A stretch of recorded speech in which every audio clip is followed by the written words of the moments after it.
Welcome everybody to tonight's school committee meeting. Olivia, could you lead us in the Pledge of Allegiance? Sure. Where's the flag? I pledge allegiance to the flag of the United States of America and to the republic for which it stands, one nation, under God, indivisible, with liberty and justice for all.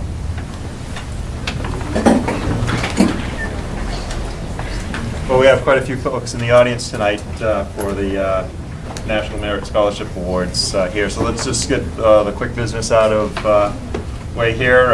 Can I have a motion on the consent agenda for the minutes of August 25th and September 15th and oath of bills and payroll? So moved. I have two minor corrections to the August 25th minutes. The date should be 2016 in the minutes. Oh, and Mike Mazzoni was present. I can vouch for you. Sorry, Mike. Forgive it. Yes, we'll amend those minor changes into the minutes. Do we have a second on the consent agenda? You second, sir. Okay. I'd like not to make any comments. All those in favor? Aye. Aye. Thank you. Motion carries. Interested citizens. Any interested citizens that would like to speak on any topic to the school committee tonight? Surely some of them are interested. Well, they're interested in something. They're all here, so that's great. All right, seeing none, we'll move on to recognition, National Merit Scholarship Awards.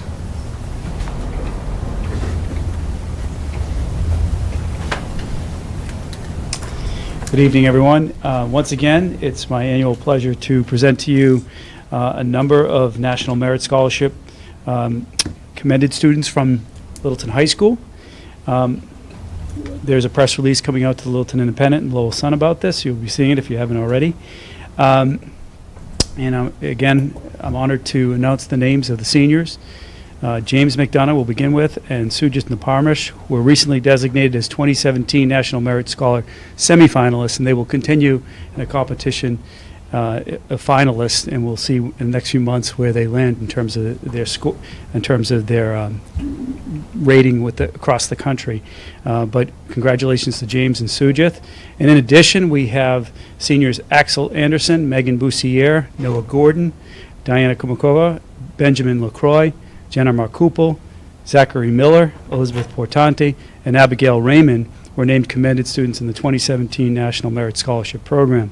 These commended students throughout the country are recognized for their outstanding performance on the 2015 preliminary SAT National Merit Scholarship Qualifying Test, or PSAT, and their exceptional academic promise. Littleton High School's commended students placed among the top 5% of more than 1.6 million students who took the PSAT. And there's a quote here from the National Merit Scholarship Corporation spokesperson. The young men and women being named semifinalists and commended students have demonstrated outstanding potential for academic success. We hope this recognition will help broaden their educational opportunities and encourage them as they continue their pursuit of academic success. I'd like to have these students please come forward to receive a certificate from the superintendent of schools, and we'll shake their hands and congratulate them. Please come forward.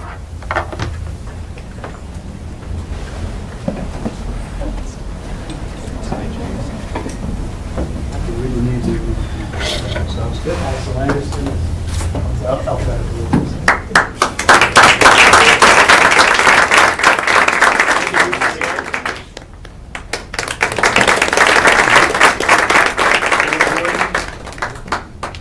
Some weren't able to make it. Diana?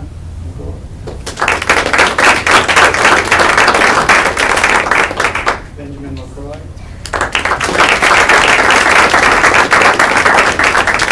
Jenna Markupel?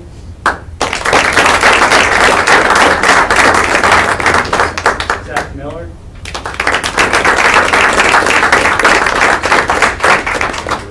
Elizabeth Portante?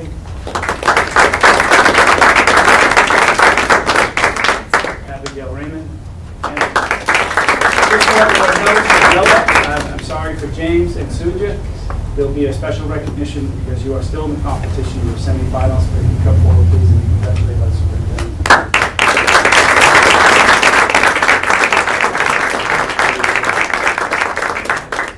Thank you very much.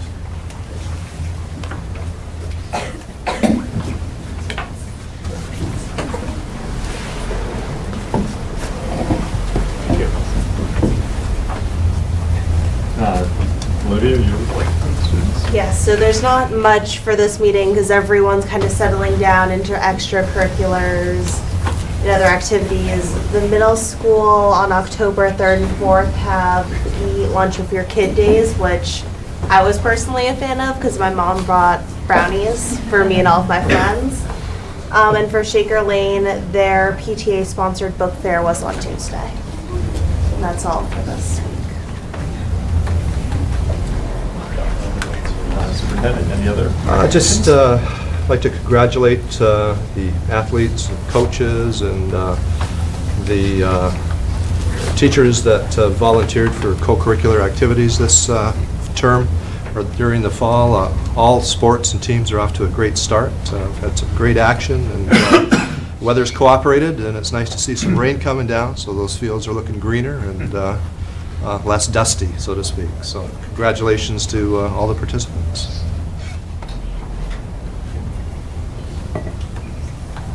We're into presentations, Eagle Scout project.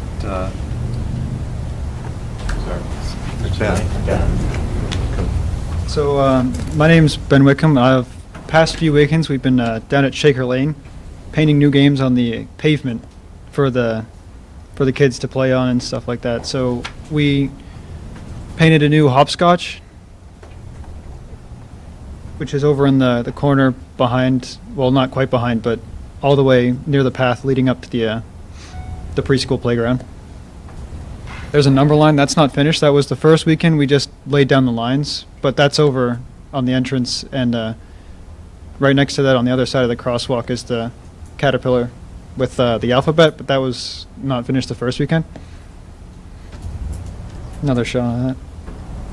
And the biggest part was this hundreds grid, which this was also done on the first weekend. The numbers weren't put in the first weekend, but it is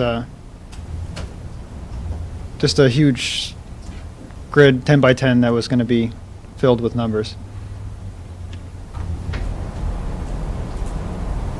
We also did 4 squares over in the other corner on the opposite side of the hopscotch. So this is the caterpillar finished with the face and all the letters. And there's the finished number line with the numbers on it, 1 through 20. And that's the hundreds grid filled in with the stencils 1 through 100. And that was all we did back there. So. Ben, I've been at Shaker Lane a number of times this year, and happened to be out on the back area there, and our kids, our students are thrilled. They're so excited to get out there and play with the games, and it's nice to see the enthusiasm. Well, let's try that again. Enthusiasm. There we go. And just thank you so much for thinking of the project and taking the time to do it. It truly has made a difference. It's been fun. It was a lot harder than I was expecting, but I'm glad I got it done. It was. Yeah, no, thank you very much Well for the work you do for the schools. I think it's greatly appreciated by us all, and I hope it will bring fun for the kids for many years now. You're very welcome. Thank you, Ben.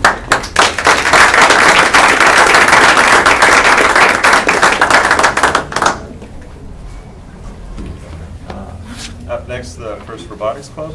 Should be doing an update. You need this for that? Actually, we have Dave Provo, and he has a number of students with him this evening, and Zach Temple I see in the audience as well.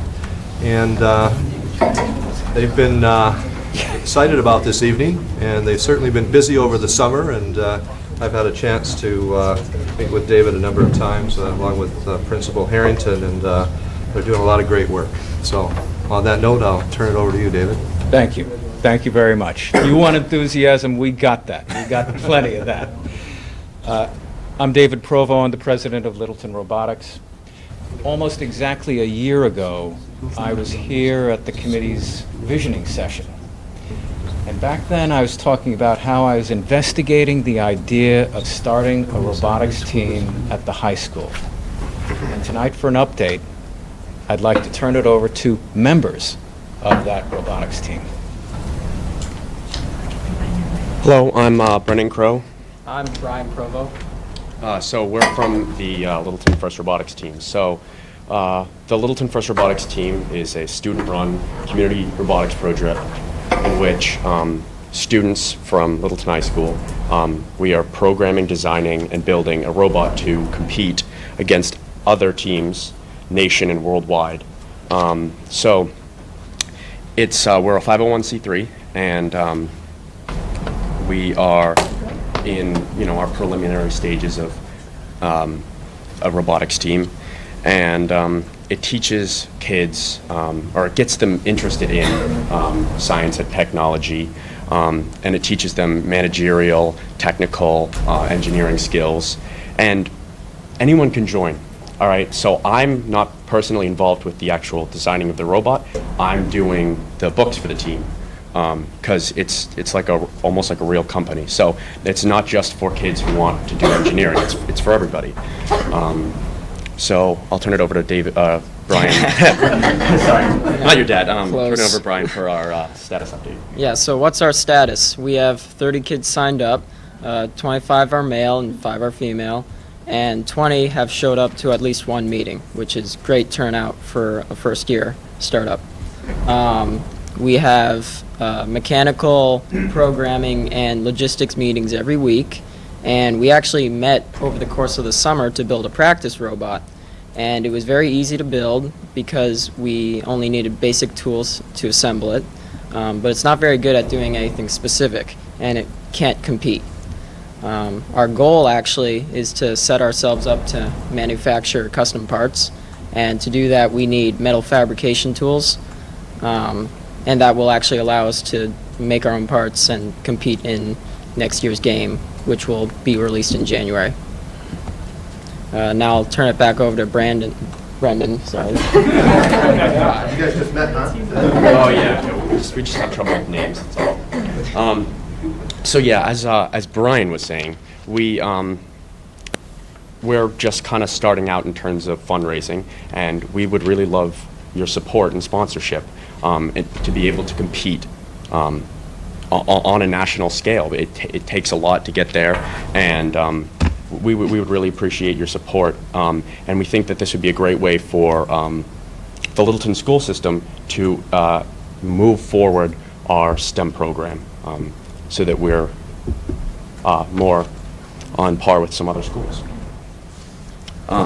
So we have some statistics here for the impact of FIRST Robotics on students. Thank you. Yeah, so this basically explains why students are doing this.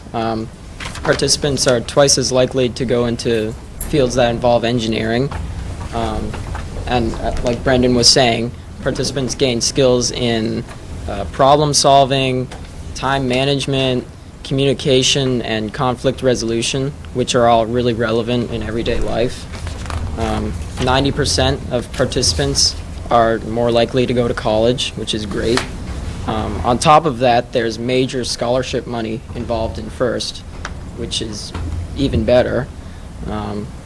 Like one of our mentors once told us, 1 in 64,000 athletes go pro, but in FIRST, everyone can become a professional, which is great.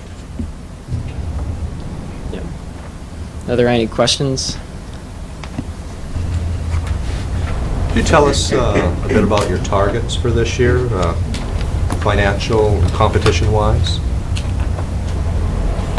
That's too hard. That's all right. We go on something different. Like numbers? Right. Do you have an idea of how much money that you are looking at raising for the first year? We would love to raise as much as $77,000. I mean, that would be how much it would cost for us to go all the way to nationals if we made it that far in the competition.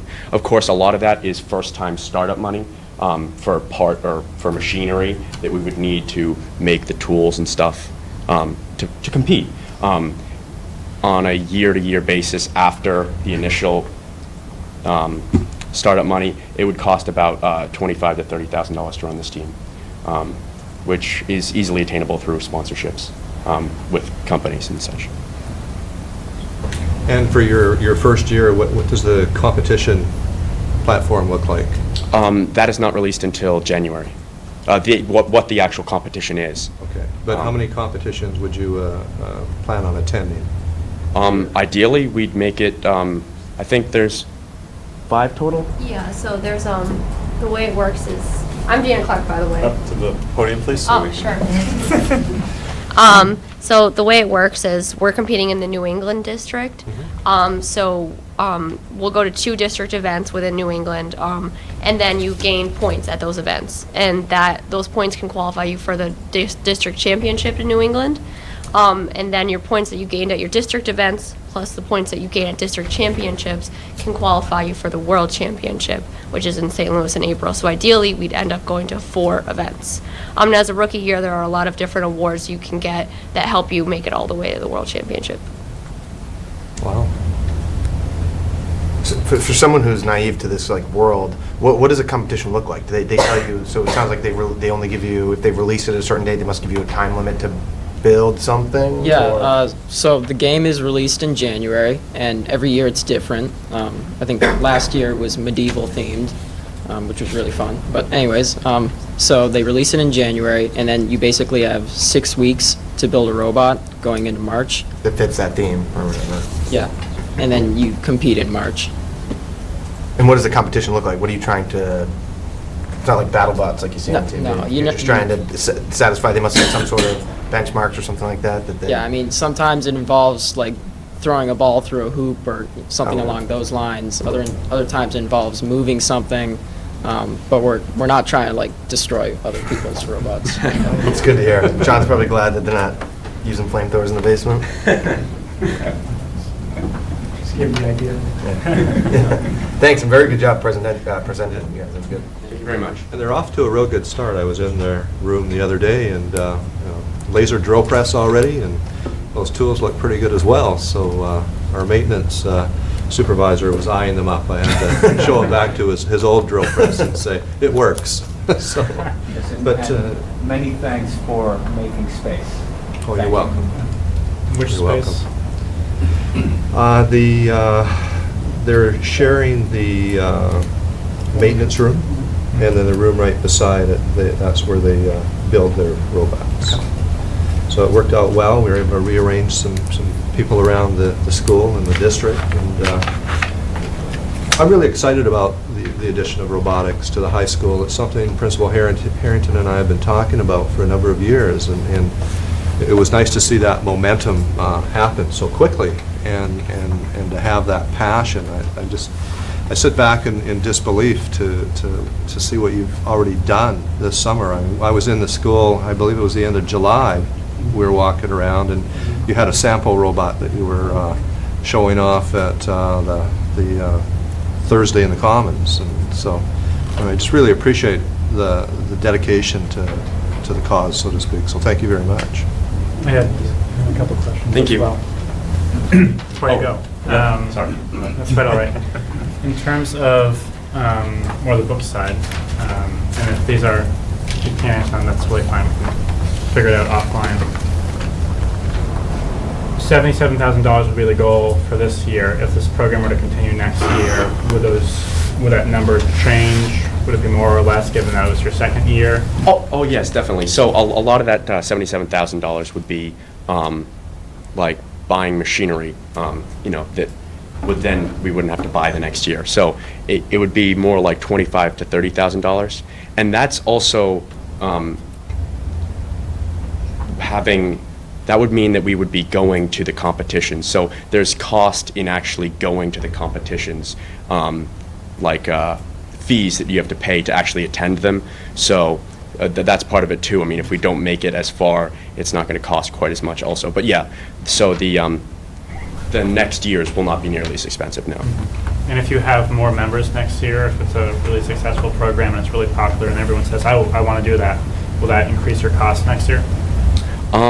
Most likely not, no, because bigger teams don't have to make more robots or anything like that. It really wouldn't, I mean, in terms of getting the people to the actual event, yeah, but I don't imagine that would be a huge spike in cost. But no, nothing significant with a bigger team. How long have you guys been a 501c3? I'm not actually. This summer. Couple months. That's impressive, because you were here a year ago, and I remember it was October 1st, so a year ago Saturday.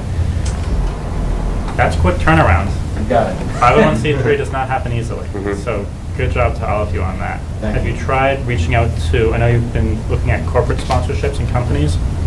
Is there also a way for people to give smaller amounts online, or are you sharing anything on Facebook or anything like that to try to raise money, or are you focused on the corporate side? We have a website, and it's set up it has a PayPal account, so people can donate smaller amounts. And we've done some fundraising activities at like the town fair, and we raffled off Red Sox tickets and stuff like that. So we have other fundraising things, but obviously corporate sponsorships are the biggest part of that, where we'll get most of our money. Excellent. What's the website for people who may want to donate? LittletonRobotics.com. Littleton Robotics. Pretty simple, yeah. Okay, and then just one final question. Of your $77,000 goal, how much have you raised so far? Well, as of last night, Middleton Electric was generous enough to provide a grant of $5,000. Today I submitted a grant application to NASA for another $6,000. We have applications out there for probably another cumulative total of $5,000. So that's $15,000 so far, roughly speaking. That's not including any money we've raised to date, which, call that 1,000 or two. And then we have other fundraising initiatives planned between now and January, and we're optimistic. Much the way the 501c3 kick off like that, the fundraising often does as well. It's a lot of getting ready, and then the money rolls in quickly. Yeah, I just wasn't sure how far in you are at this point. Okay. I need to put a plug in for Tiger News. If you have an opportunity, Hey, Brian, if you Olivia, give me there you information go. about this, I'm in that program. I am in Tiger News Network, and I am happy to promote you guys on that. maybe do an interview and do a demonstration, and you'll be worldwide famous in no time. Or town-wide famous, anyway. Littleton will- I'm going for the world competition. Okay. Thank you. All right, thank you. Thank you all.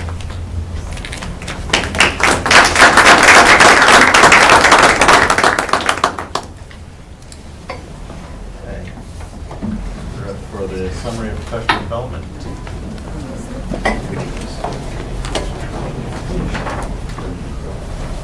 That's the thing, that's like.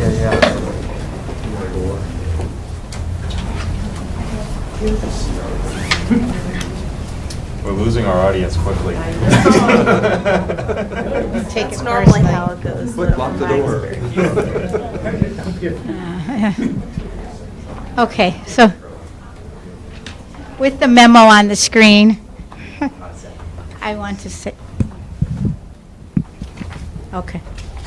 It's my pleasure to come to you again in one of the first fall meetings of the school committee, and to present a report on professional development activities in the prior school year.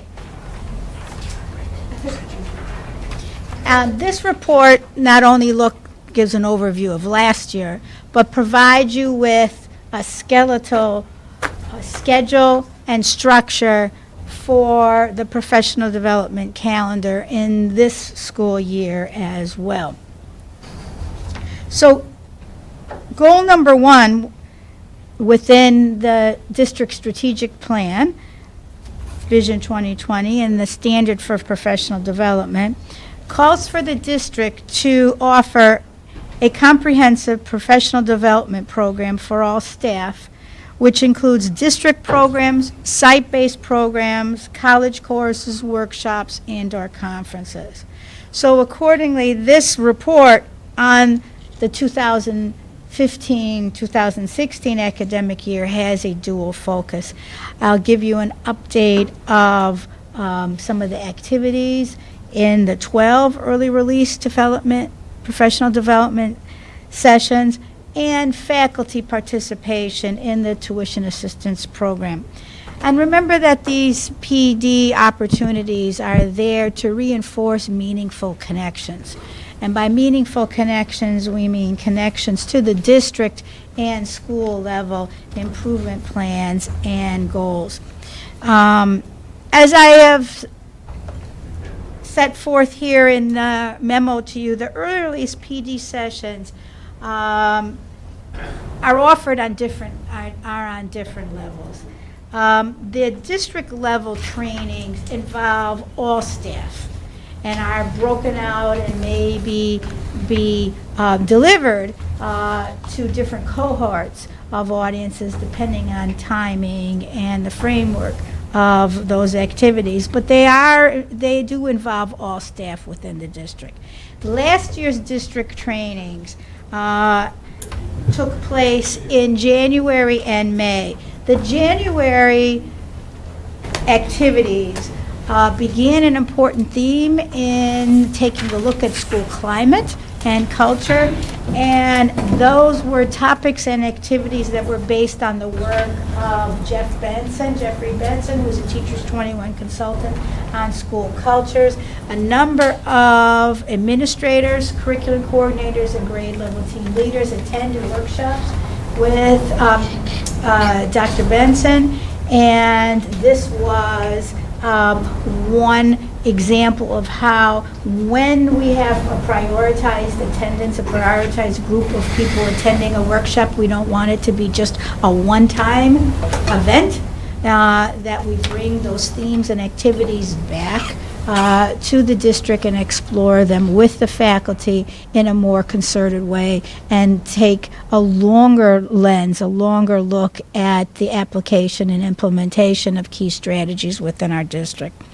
The second district training focused on the topic of executive functioning and involved a presentation by Peg Dawson for 2 cohorts of staff, pre-K to 5 and 6 to 12.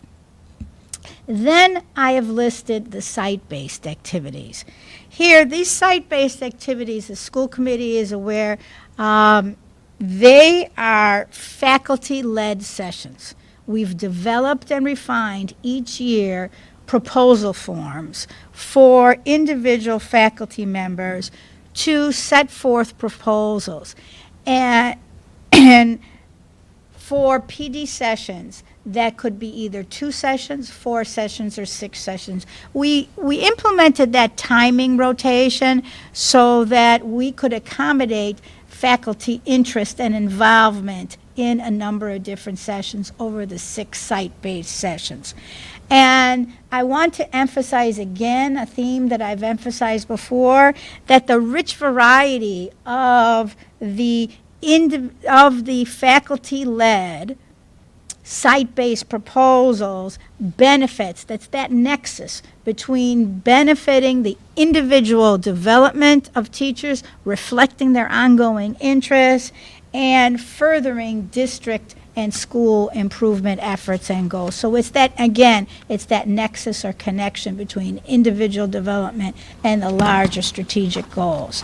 When we take a look, I've given you a list each year of site-based proposals set forth by faculty members. And I think this year's list is more detailed than listings we've given to you in the past. We've summarized themes in the past, certainly curriculum development, alignment, work on DDMs. It's an important venue for curriculum development and department-based work. But I wanted you to take a look at how the listing for department-based priorities and department-based work on assessment, on the integration of strategies, on interdisciplinary projects.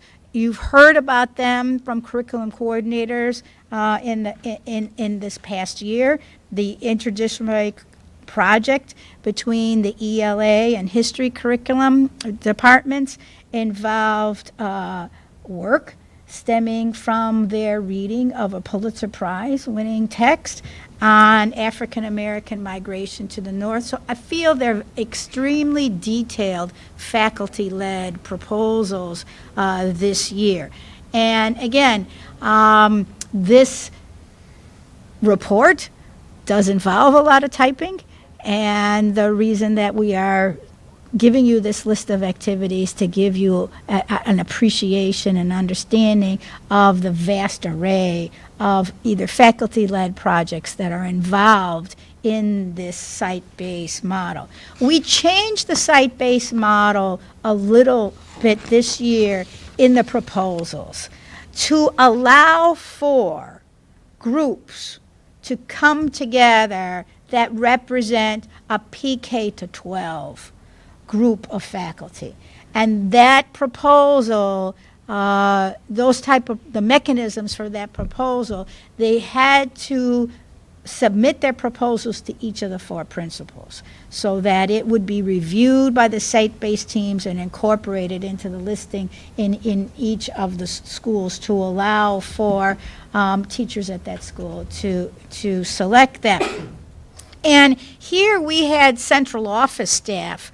Myself, I led the professional book club on student assessment and feedback, and actually had 2 sessions from middle school and high school staff, and then from Shaker Lane staff meeting at different times. And Dr. Detweiler had a case study approach to executive functioning and gathered groups of nurses to work on it. And because these are pre-K to 12 staff. So this year, the site-based sessions sometimes involve folks, faculty members or staff members from more than one site. Then, as we move to the tuition assistant program, Littleton has had a long tradition, dating back before I was here, many years, of providing staff with the opportunity to receive tuition reimbursement for up to $2,000 per fiscal year for graduate coursework. Since 2013, under the leadership of Superintendent Clinchy, the tuition reimbursement program now allows for up to $1,000 reimbursement available for participation in workshops, seminars, and conferences. So here we have a listing in order of the graduate courses. I mean, they're the title of the courses. They come to the district for review by the principals and myself. And if you take a look at this, again, this array of graduate courses, there's certain themes and priorities emerge. We see many of these course titles represent opportunities for faculty and staff to extend their content area expertise, to work with targeted student populations, to investigate key instructional practices that cut across content areas, and to delve into the application of technology. The asterisk indicates any courses or workshops involving multiple staff members participating. And then that's important because you get a group, a critical mass of staff from a school involved in something, and that creates an effect where you have a sharing of best practices. Under the workshops and seminars, I wanted to call your attention to our deliberate grouping on our part. We grouped together workshops and conferences that represented the professional organizations that faculty belong to, and we highlighted the AP workshops. Littleton High School offers an impressive number of advanced placement courses. This is a priority for teachers who teach the advanced placement courses to continue going to professional development on those courses, and it's very important, and we appreciate the school committee and the community's support in allowing our staff to attend these conferences. I would then ask you to turn to the professional development calendar for 2016-17. And this basically sets out the calendar for 3 levels of professional development groupings within the calendar year. As I said before, the district-based offerings involve all staff. The building-based offerings involve the majority of staff at a school. Many times, they're principal-led or led by the administration. Staff are involved in similar activities. And then I had said to you before, the site-based activities are the teacher-developed, faculty-led workshops that are proposed to the principal and the district. We have each year now, we have a full day professional development on Election Day. Election Day is November 8th. And just to give you a forecast, and usually the school committee does receive a report on what goes on the full November full day professional development day. This year we have a concerted focus on school climate and social and emotional learning. And the November 8th PD Day reflects that priority. In the morning, teachers will have the opportunity to choose between 4 different workshops. Those workshops will be 3-hour workshops on different themes involving different aspects of social and emotional learning and building healthy relationships within the school. And then the afternoon will involve faculty choice again. So the overall structure is guided choice. In the afternoon, there will be choice of 2 mini sessions involving the integration of technology. Then in the winter and the spring, the district-based trainings will involve a presenter, a consultant by the name of Jessica Manahan, taking a look at strategies dealing with student behavior and engagement. So that it has to do with, goes beyond classroom management, but certainly involves, again, the establishment of a healthy, productive, student-centered learning environment. And the superintendent asked me to also give you an update on a professional development opportunity that's starting within our district.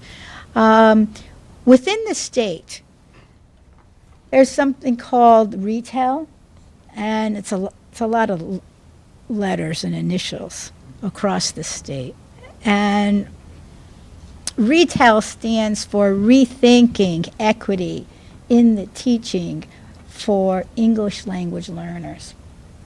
And it's basically across the state to provide training to help address the achievement gap for English language learners and to train teachers to fashion academic content in a way that's accessible to those learners. I won't go into a lot of the details about that state initiative, but for 3 years, the state did sponsor some no-cost regional trainings. And districts were divided into cohorts, and during your year, you're in a certain cohort. Faculty members within your school and administrators could attend these no-cost options. Those no-cost options are now done. And licensure regulations have changed.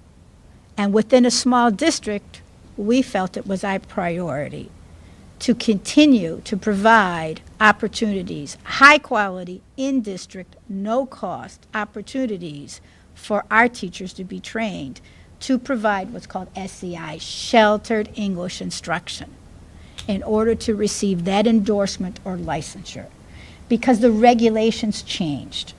And that change in the regulation was that after July 1st, 2016, any teacher who was assigned an ELL student had 1 year to receive that endorsement.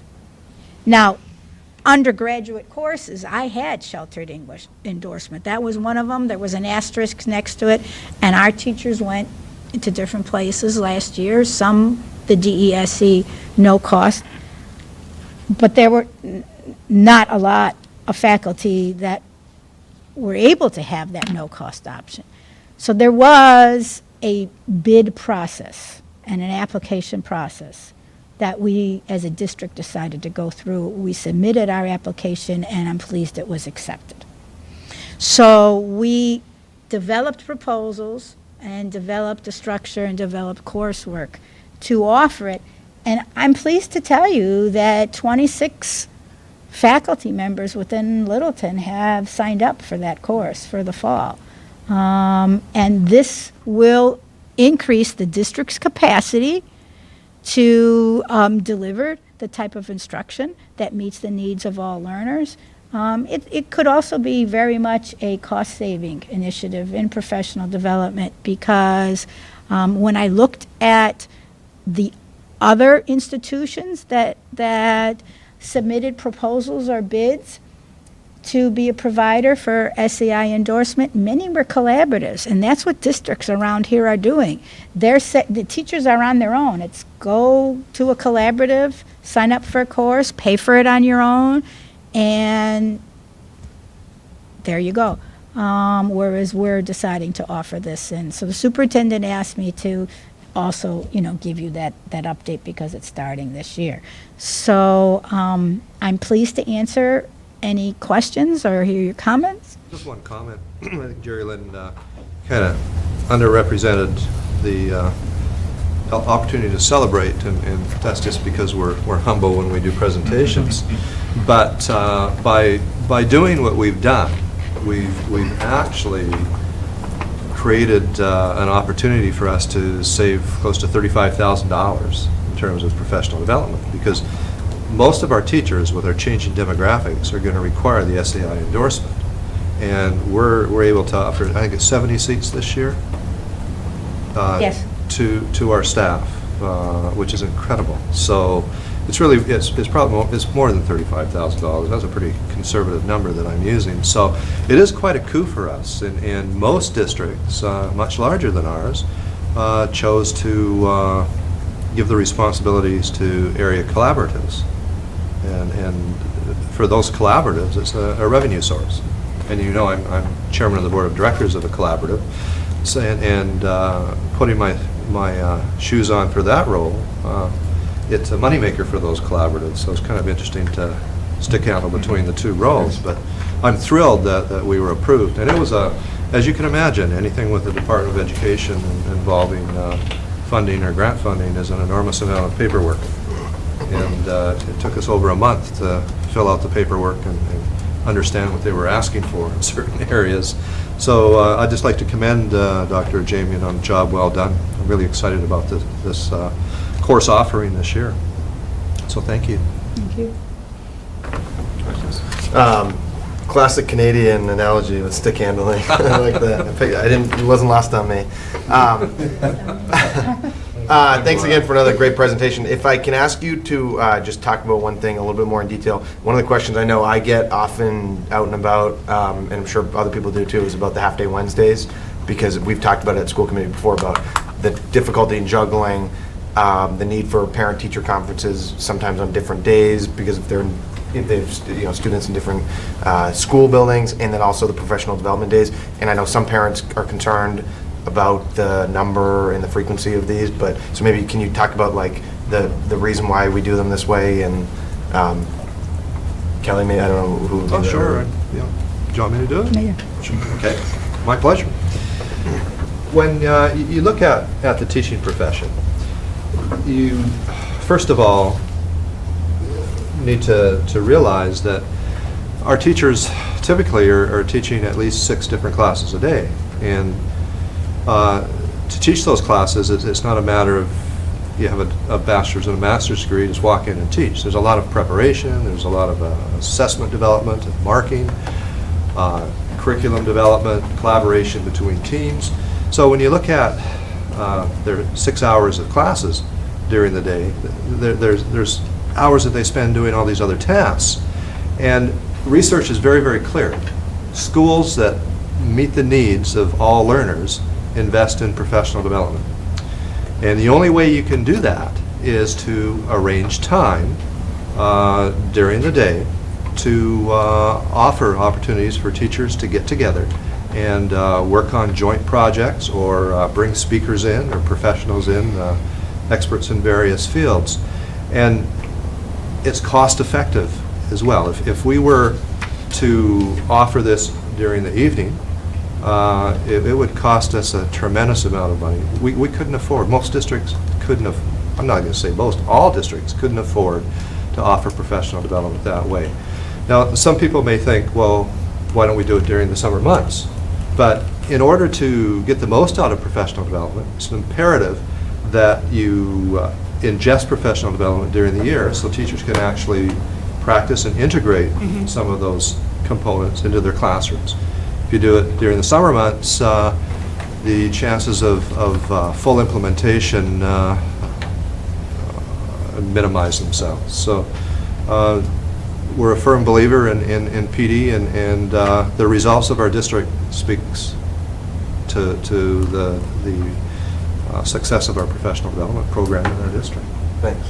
And I think that's clear. You know, we read the headlines, and I share them on Facebook every time where Littleton's highlighted for some recognition or another, and that doesn't happen by accident. It happens because of And like this. what the superintendent pointed out is that if you have it outside of school hours, then the costs do increase. Right. And then I think I just have one more question. Can you talk a little bit about the review that's done when a teacher proposes taking a graduate course in some course or another? Like what types of things are looked at before approving that? Oh, okay. We have revised our forms. We do ask them to provide for the first initial review is to the principal, and then it comes to me. Or if they're a district person in pupil services, it goes to Dr. Detweiler, and then it comes to me. And the review is taking a look at the course catalog, taking a look at the workshop flyer, and reviewing that. I would say 99% of the time, the principals and I okay the graduate coursework, and indeed the conferences. There have been a couple of times, and those are just memorable because it's anecdotal experiences that are shared. It could be a course that was offered at a regional collaborative, for instance, not necessarily graduate coursework at some other university, online learning. A lot of our graduate work is online learning. But there have been very, very few instances where teachers have said, the course wasn't as substantive as what I wanted. And then there was a conversation. I would urge you not to take this, and we would give them something else. A number of times, especially with the association, the workshops that are connected to associations, there are certain professional development networks that Dr. Harrington, myself, the principals, the superintendent belong to, and we put out those catalogs and ahead of time, usually in the fall, and we encourage staff to go in because we know those. So the review really is a review of the documentation. Making sure that there's some nexus. Like And you're there saying, there is a. dollars you imagine. I'm serious. I think it's less than examples on one hand during the time I've been here, that Thank there you. have been something questionable. It's interesting. Every now and again, I'll go through applications just as a spot check. And what I'm looking for is tie-in to what they're doing in the classroom or what their aspirations are. But I also look to make sure that the universities are accredited. And I have not had one in this district that I found that wasn't accredited, which, you know, was a message to me as a superintendent. Our staffs are very picky about the universities that they access courses through, and that's important. I mean, being in higher education, you can appreciate the number of institutions out there that are non-accredited. We And, look at the institutions, and there's certain names we know. There are plenty that are accredited too, that are, you know, not worth the paper the certificates. We hope that the ones we sign off are.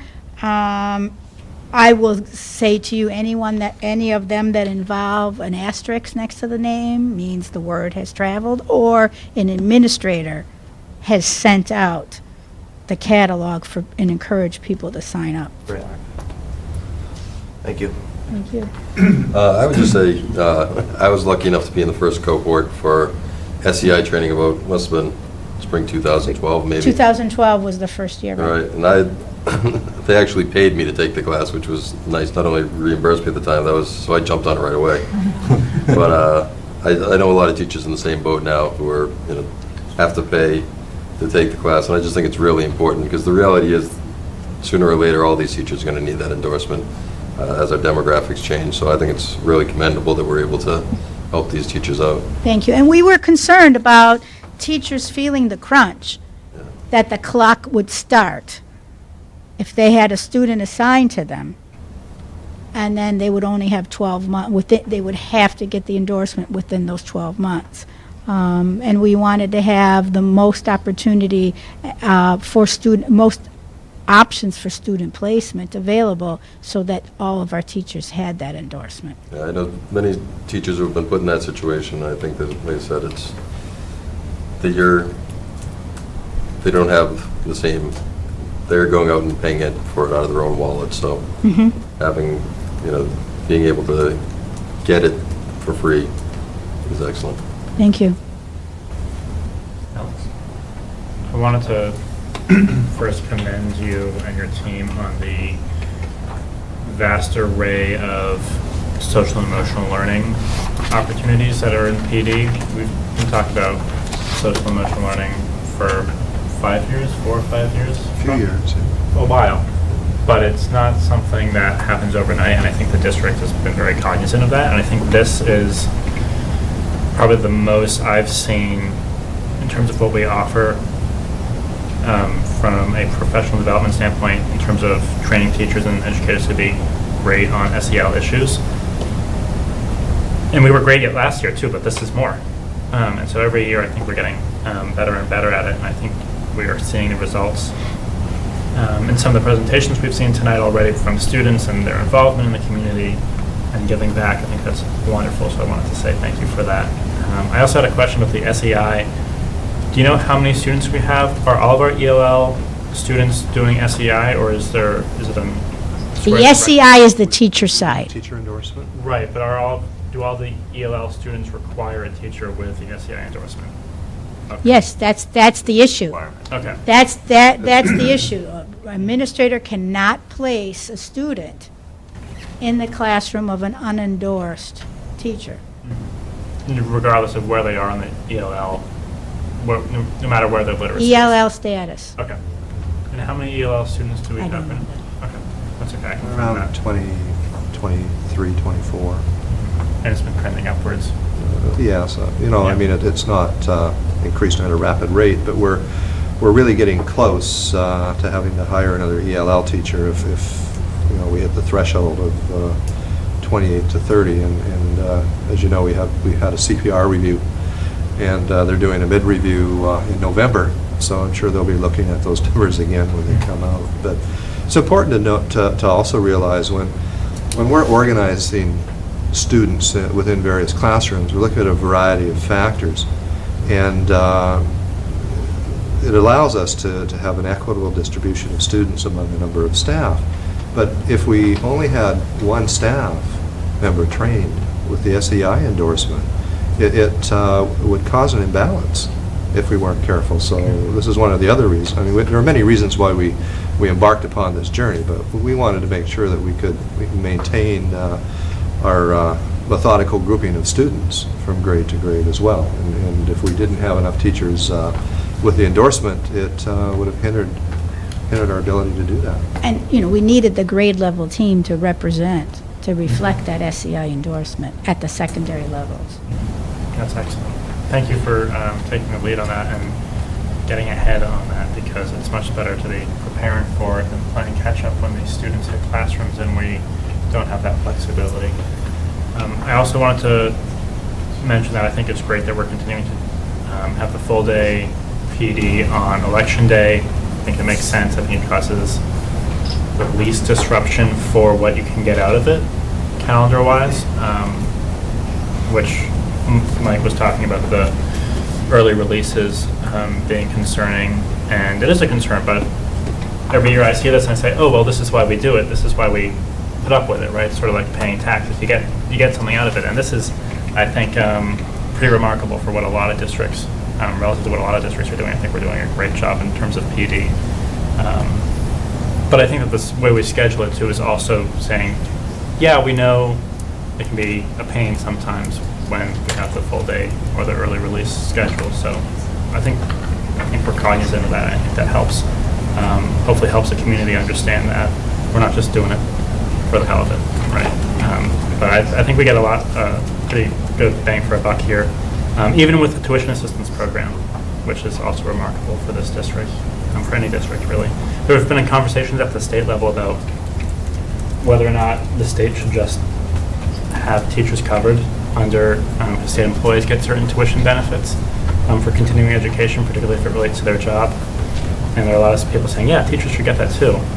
I'm not expecting that to happen anytime soon, but I think it's great that Littleton is leading the way in terms of providing those opportunities to staff. And we've noticed an increase of SEL activities in our classrooms. I'm amazed at how our staff has embraced the need for social and emotional learning in their classrooms. And I've seen hundreds of instances since school has begun with teachers employing strategies in their classrooms. And part of it is when we were looking at centralized professional development this year, we brought our elementary curriculum council and secondary curriculum council together with us in leadership training to integrate SEL into the classroom. And we're already reaping those benefits, and it's only the end of September. So it's really exciting for us as leaders to see what's happening in those classrooms. And if you log into our Twitter accounts, you'll see every day pictures of social emotional learning happening in our classrooms. Thank you. So we have to watch how quick we switch the acronyms, because you switch from SEI to SEL in a single breath without giving anybody a warning that you were changing there. Without a stutter. No, that's a good point. That's a good point.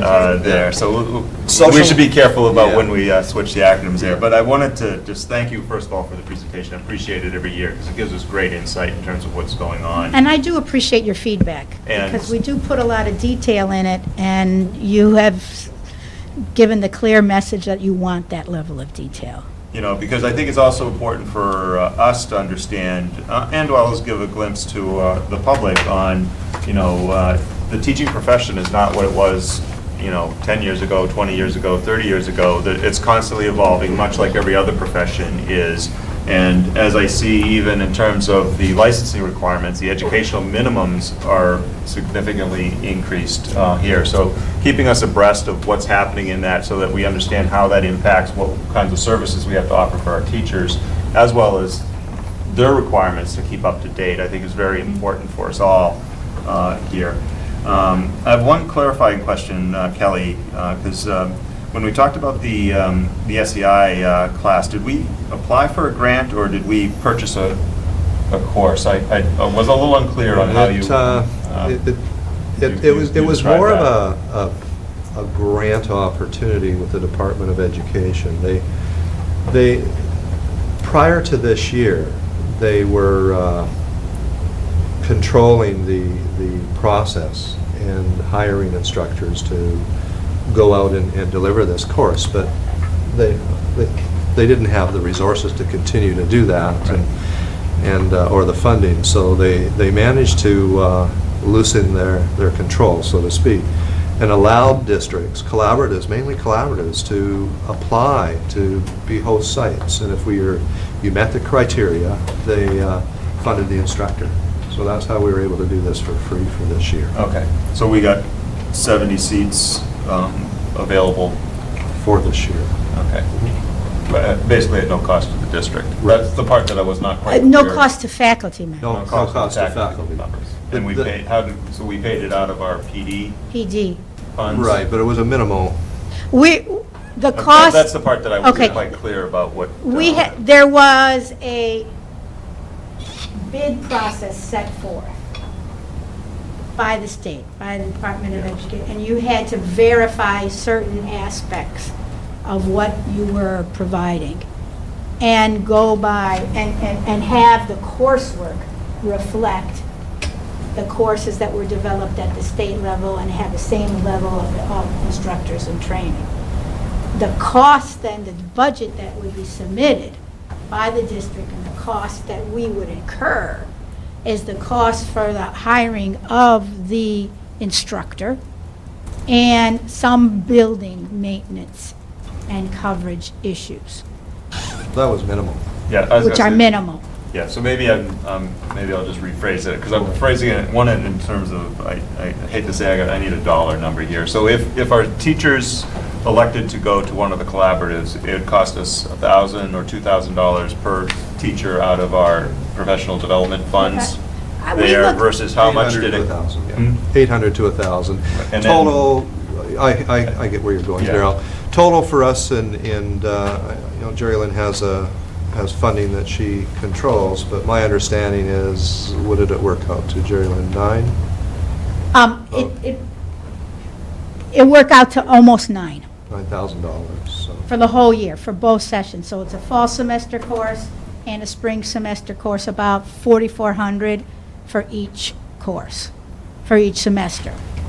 And Kelly asked me to take a look at some of the collaboratives' costs, and I reviewed the graduate coursework submitted to our office. Bettina helped me with that, and we took a look at graduate tuition reimbursement for graduate courses, and just taking the course at different collaboratives. The range was 400 to 600 just to take the course. And then on top of that, to apply for graduate coursework was 300 to 400. So that's why Kelly's saying it could range from 500 to 1,000, depending on where you took it and where you got graduate coursework. Correct. So where I'm going is I think this is a very innovative way for us to get a group of our teachers trained in this vital area here. But at the same time, we're doing it in a very innovative way relative to funding costs to the district, which we also need to take credit for, because I think the town is looking for, are we wisely spending, the funds here? And this is a very innovative way of getting a very critical skill at very cost-effective. And there's quality control, too. Rate. We chose the instructor. Right. And I just want to make sure we capture that part of it for our future budget discussions there, because I think it's going to be important. And then one last thing is I jotted my notes as I was going through here on it, is I think it would be informative, at least for me, and I don't know if the rest of the committee would think so also, but I would like to see maybe a sample, not for presentation, but included in our packet for information of an example of one of the teacher-led presentations from each of the grade level, each of the building levels. It's interesting you should, I had wondered about that, whether I would include in a packet an example of the proposals. No, I'm themselves. looking Is that for an what you're example saying? of the material presented during the training, during their faculty-led session. And one thing we talked about at the retreat would be if maybe, or I think one of the examples we talked about was if a teacher goes to a conference that's off-site or something like that and comes back and maybe does like a 30-second or a minute spot in a YouTube video or something like that, explaining what the major takeaways or something like that was, or... Yeah. Or, Might be I wasn't going to different ask for materials. something additional. The teacher comes back and then leads one of the things there. They have material that they're using to lead that. If that type of information could be included as an information packet in our thing, I'm not going to ask somebody to come in and present it to us. Right. But I think us having that, and then parents being able to see a sample of what types of materials are being used. And I guess I'd ask if it could emphasize ones that are focusing on the academic student focus. I know we've had a lot of technology ones there, but I think getting some samples of that would be, one, informative to me, because I can read the proposal, I can read what you're doing, but I don't have a sense of what they actually bring back for the content. We can certainly do one per school. That wouldn't be a big deal. We'll just do a paper copy. If a teacher wants to do a YouTube video, that's fine, but we're not. Yeah, I'm not going to ask anybody. Yeah, I wouldn't- I'm not asking for any additional work there, but. Some people are really shy to be on camera. Yeah. Maybe, yeah, if you had one or two who wanted to volunteer, just as like an idea of the types of things. Yeah, because I think that would be useful for me, and then anybody else that might wonder what types of materials are presented. Oh, that's a great idea. Okay. So again, thank you very much for the work in the packet there. It was very thorough. Thank you, Dr. Ajanian. And then we have the high school alternative PE credit option. Steve, you got it? You got it. And this was another, not only a creative way of taking care of a requirement that came out on our CPR review, it also was beneficial to our students. That was the main reason why we did this. It allows our students more flexibility in taking classes during their 4 years with us in high school. And our students are involved in so many different activities that are athletically related. And we have pretty stringent guidelines before we would give them credit for those courses. And it's our second year. We're off to a good start, as you can see from the data that was put into your package. I'll turn it over to John at this time. Good evening once again. As the superintendent mentioned, this was as a result of a CPR review that we had to increase our number of credits, or we had to make a 4-year requirement at LHS in the area of physical education and wellness, or health and wellness. And the school committee approved, just I believe it was towards the beginning of last year, or 2015, a new requirement, 12.5 credits, as well as a 4-year requirement at the high school. And to help manage that, we hired a physical education teacher, but we also created an innovative alternative credit option. And a lot of schools, I think, will look at this model and want to perhaps adopt it. There's a number of high schools that are not offering the 4-year, are behind, and they will be cited at some point by CPR for the 4-year requirement that's not in their program of studies. But this approach has been very well received. You have the raw data without the student names in your packet. And I put together some slides tonight, just prior to coming to the meeting, just to summarize for the public who might be viewing from on, you have the details from, because you've been through all the presentations over the course since, actually, I think it was December of 2014. But for the public, this might be new to them. Olivia's class actually is the first class to have the 4-year requirement. Which was really, I'm just going to add this real fast. Sure. Really disappointing for my class when we got to the high school, because all of our friends that were upperclassmen were like, oh, you can knock all of your gym credits out in a year, and then that's it, you're just done with gym. And then we got there and they're like, no, you need a gym every year. And everyone was like, Yeah. So this alternative credit option, with that said, is a direct response to student parent requests for an additional alternative option for the fulfilling of the state requirement. And a large percentage of our student population participates in vigorous activities outside of school, but also we have a high participation rate in our competitive interscholastic teams. And these students are engaged in very vigorous activity that should be acknowledged. Some of certainly they're expending more energy and sometimes more effort at that than they are sometimes in the physical education classes during the day. And so some of the students would like to be eligible for credit, and we made this possible last year. This alternative credit option, however, to meet state requirements, and it was reviewed by the state and approved, must be structured and supervised with specific learning outcomes, just like a course, and performance goals. And the alternate activity sport must have an assigned and qualified instructor or coach. And the duration of the activity must be the length of a Littleton High School sports season, or 12 to 16 weeks of a non-school related physical activity. And a lot of them exceeded that standard or that requirement. And the benefits, the next slide will show the benefits of the alternative credit option. It allows scheduling flexibility, and this has been, very popular with parents and students who are experiencing schedule constraints and want to take another academic course but aren't able to fit it in during the 7-period day. It appeals to students seeking to enroll, as I said, in additional classes. It helps students who prefer or need something different from a traditional PE. Some students just don't prefer to do it during the day, and supports all students with differentiated and personalized options that appeal to their interests.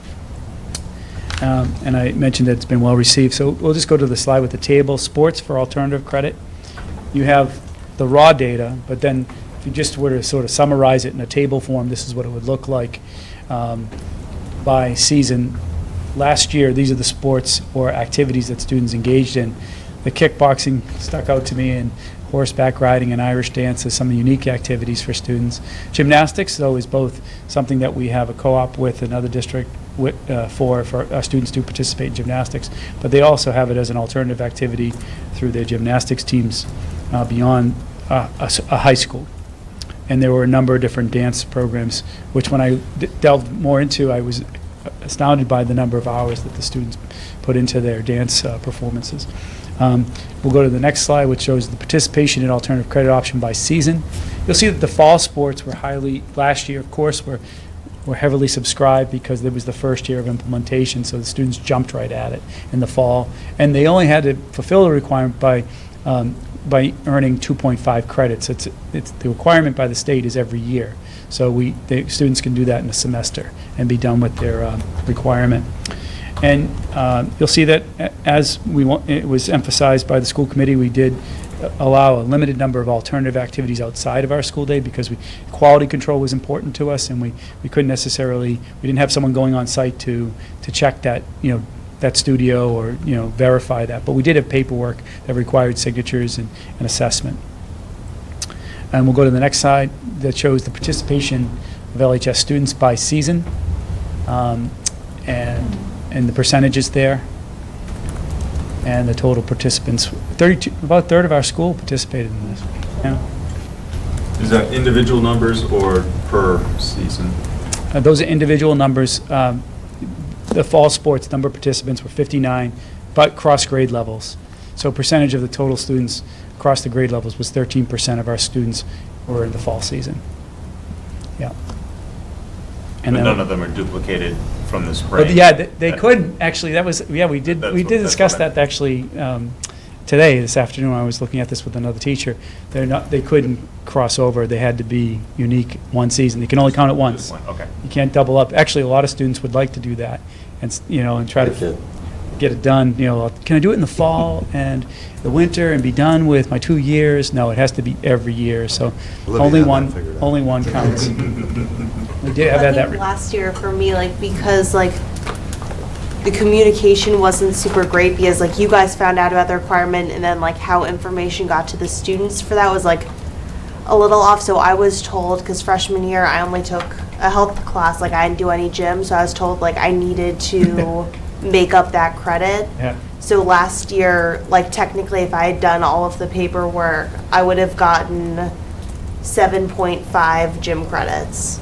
But I think for the actual Aspen account, the one I took in school got counted, and then the alternate credit got counted. But for if you look at it year by year, I met the requirement for that year after taking the one in school. We had a surge in participation in sports as a result of this requirement. We had suddenly girls and boys who never participated in tennis, and suddenly the tennis team was sort of floundering a little bit on the girls' side, and all of a sudden it really prompted enrollment. And Olivia's right. The state, with her class, our original proposal to the school committee and to the state was to start this with the class of 2019, the class after you, and we had already built our master schedule. We already had your whole class set up and ready to go for the year. based on the previous requirement, credit requirement, and the state rejected that and said we had to actually include the class of 2018. So we had to rally with this alternative credit option and start to be creative with providing credits for your class. And it did work out, but it was definitely something that, state mandated, and we had to clean it up and respond to. So we'll go to you can see the participants. Those were difficult times at the supper table, I must say. Participants in the alternative credit option by grade. You can see the freshmen and the sophomores last year, your class, Olivia, right? Yeah. Heavily subscribed to the alternative credit option because they were in the jam. That class had to suddenly be scheduled for PE. And so we started handing out forms for them to fill out and find an activity, join a sport, and that's it. It helped our participation rate in sports, that's for sure. And then just go back for a second, Steve. The juniors, you'll see that they didn't have the requirement, but it was new to them and they were intrigued by it. Oh, okay, I can earn PE credit through this. And then the seniors, a lot of them had fulfilled their graduation requirements last year and didn't need it, but some did. And a lot of our seniors, what's interesting is a lot of our students who play sports at LHS don't opt to out of their PE class.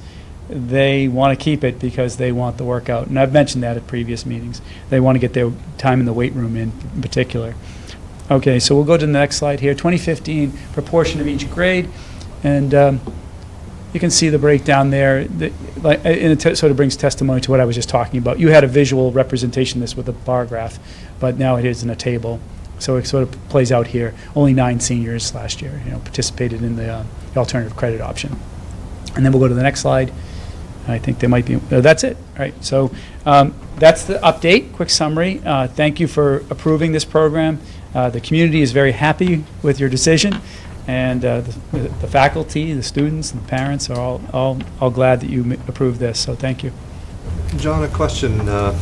What is our current FTE for phys ed staff? We have Meredith, Mike, and Holly, so it's, Mike Lynn, who's our athletic director, teaches 6 classes, so he's 0.6 for physical education classes. And then we have, so it's 2 point, and Meredith teaches all the health classes, so for active physical education classes, it's 1.6. Right. Meredith does not teach any physical education class. She's now a classroom teacher because we have health, now because of the hiring of the additional PE teacher last year, we're able to take care of all the students who have that health requirement. A number of years, and it's been disappointing for kids, parents. They don't want to put off health to junior year. They want to get it done as soon as possible. So we're able to schedule all our freshmen pretty much into health, or sophomores if they can't for some reason fit it in. And that was very helpful. So we appreciate also the school committee approving that hiring of an additional PE teacher. Our class sizes are more manageable, and that's important for safety in physical education classes. The students are going outside more often and are better supervised. So in terms of cost benefit to the 2.6. district, if we were to stay conventional after our CPR review, we would have had to make up another 3.4 staff. Oh, right. Phys ed in our school. That's our not high even school. that's not even in the presentation. The cost savings of this alternative credit option. Right. So, average $50,000 a teacher, $170,000 that we saved by going to an alternative credit approach. And again, that wasn't our driving force. It was part of our conversation. We just looked at what our students were doing in other activities and certainly felt that it was worth more than just exploring the option, but pursuing it, because these activities that they're involved in are as rigorous as the classes that we were offering. Yeah, and I just wanted to jump on that. I'm asking about the cost on several of these things, but it's not about the cost. It's about delivering effective programs for our students that are the best what they can do. We can do for them, and if it happens, we can do it in a cost-effective manner. That's even better. But it's all about making sure we're delivering the educational needs of our students. It worked. I was just curious if you could tell me a little bit more about the requirements for, say, an alternative sport not offered at the high school. I mean, what kind of oversight is there for Right. people? Was there, I'm not sure if it's in your packet, I have to take a look, but there's a form that I submitted that I'm not sure if it's there, but it's basically, there's a rubric. There, yep, there it is. You can actually go right to it. Thank you, Steve, for going to that. So this should help answer your question. So we'll go to the top. It's a 2-page document. So Steve, there might be another page in front of that. Sorry, yep. All right, so this is the document that students need to fill out. So this is the quality control. They have to make a proposal. It has to be approved by an administrator, and it gets signed, and they have to write down all the contact information for the coach or instructor. They have to list the number of activity hours, and then it's approved by me or Keith, the assistant principal. There's a midpoint evaluation that a coach will check off. This rubric is right from actually, this is related to NEASC. This is in our health and wellness school rubric for our academic expectations for students. So this will become part of the student's digital portfolio that we'll eventually create. Right now, the portfolios are in binders, but if Olivia wanted to include this as fulfillment of her fitness academic expectation, there is one. She would bring this to her advisory teacher, and they could include this. But she also has them from her health classes and other classes as well. So then there's a final evaluation. We'll scroll up a little bit. And pretty much everyone's going to meet the expectations. We haven't had anyone submit something that said they do not meet expectations. But someone might not complete the course or complete the activity, and we were a little concerned about that, an outside activity. So that we need to have verification of that. So the coach has to sign that if say a dance instructor, because that's not an LHS activity, they have to sign that the student satisfactorily completed that activity in the numbers that were, and they have this form based on the numbers that were listed on the front page. And then myself or a designee, it's the athletic director for all LHS sports, he looks at all of them and says everyone satisfactorily completed an LHS sport. For example, if a student doesn't, due to injury, we have to make adjustments. But if someone, just dropped the course, they don't get the credit for the sport. And this is also checked, and thankfully the school committee helped us with the clerical support, also in the budget in anticipation of this. And we have the guidance secretary now managing all this data. She's keeping track of it in a spreadsheet and also verifying all the forms with the athletic director. Very good. Okay. So, Yeah, I just wanted to congratulate you, John, and the guidance staff, Mike and everyone else who's involved in this. This idea was kicking around for a couple of years at the school site council level, I remember. That's right. And I'm not sure if Deidre or Mark or anyone else was, I don't think Katie, who's here, was on that site council, I don't think. But No, Mark Rombarker, I met with him and Joanne Derry at one point. That's right. She was just speaking to me as a parent because her daughter had participated in a unique program with the National Outdoor Leadership School or something, NOLS. And that's where it sort of got started at the grassroots, with just discussion among parents. And then the CPR happened, and it was sort of a blessing in disguise that we were found out of compliance on something, and we said, wait, we were just talking about, is there a way to do this? Now we have the impetus to do it sooner rather than later, and I think it really turned out well. Yeah. And Daryl made a great point about how we don't do these things for the sake of the money of the dollar efficiency, but that certainly helps. And when we go and speak to our friends over on the town side, I think it's important to keep in mind that $175,000, that might be conservative too. Well, that was without benefits, so Yeah. actually substantially more. And we don't know how senior folks are coming in, the staff, so that's a relatively conservative number. That could have been a whole lot of, that could have been our whole budget increase last year, or 2 years ago, I suppose. It's a challenge for our facility too, given, the layout of the gym, as an alum. Yeah. There's not a lot of people, not places to put physical education teachers all at the same time. Well, what I love most about this idea is that it is an example of how we're making the district as student-centered as possible, where it's not a system where, okay, this is what you have to do, and even though it makes total sense that you're getting all the exercise that we know you would need to do, you still have to go through this process. We're saying that's not how we see things. If you're meeting your educational needs, we want to help you pursue that. And I believe we were the first district, maybe not the first, maybe one of the first districts to go through DESC and get this approved by them. Yeah, maybe. That doesn't happen easily, and I know as an administrator, you very rarely get a whole lot of thanks. But I wanted to say thank you for that. Thank because you. that's She's no longer with DESC, right? She's not. They're not easy to work with. They're not easy to work with, especially with new stuff. So I'm sure you know that better than I do. So I Thanks a lot. appreciate that. Thank you. Thank you. Thanks, John. We state agencies always getting a bad rap over here. Hey, you think you get it bad? True.